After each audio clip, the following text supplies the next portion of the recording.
23-കാരിയുടെ പീഡന പരാതിയിൽ രാഹുൽ മാങ്കൂട്ടത്തിൽ നൽകിയ മുൻകൂർ ജാമ്യാപേക്ഷയിൽ കോടതി ഉടൻ വിധി പറയും. തിരുവനന്തപുരം ജില്ലാ കോടതിയാണ് വിധി പറയുന്നത്. സിജോ ബി ജോൺ തന്നെ വിവരങ്ങൾ നൽകാനുണ്ട്. സിജോ, കോടതി നടപടികൾ ഇപ്പോൾ പുരോഗമിക്കുകയാണ്.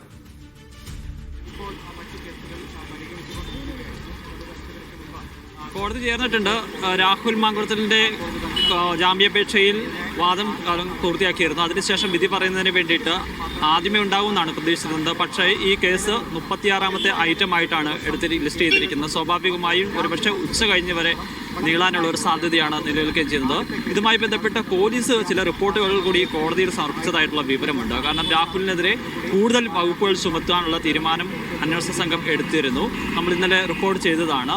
തടഞ്ഞു വെക്കുക, അതോടൊപ്പം തന്നെ ശാരീരികമായി ഉപദ്രവിക്കുക തുടങ്ങിയ വകുപ്പുകളൊക്കെ ചുമത്തിയാണ് കേസെടുത്തിരിക്കുന്നത്. ഇക്കാര്യങ്ങളൊക്കെ ഉൾപ്പെടുന്ന ഒരു റിപ്പോർട്ട് നൽകിയിട്ടുള്ളതാണ് നമുക്ക് മനസ്സിലാകുന്നത്. അങ്ങനെയാണെന്നുണ്ടെങ്കിൽ ഇക്കാര്യങ്ങൾ കൂടി കോടതി പരിശോധിക്കുകയും ചെയ്യും. അതിനുശേഷമായിരിക്കും ഇതിൽ ഒരു അന്തിമ ഉത്തരവ് കോടതി പറയുകയും ചെയ്യുക.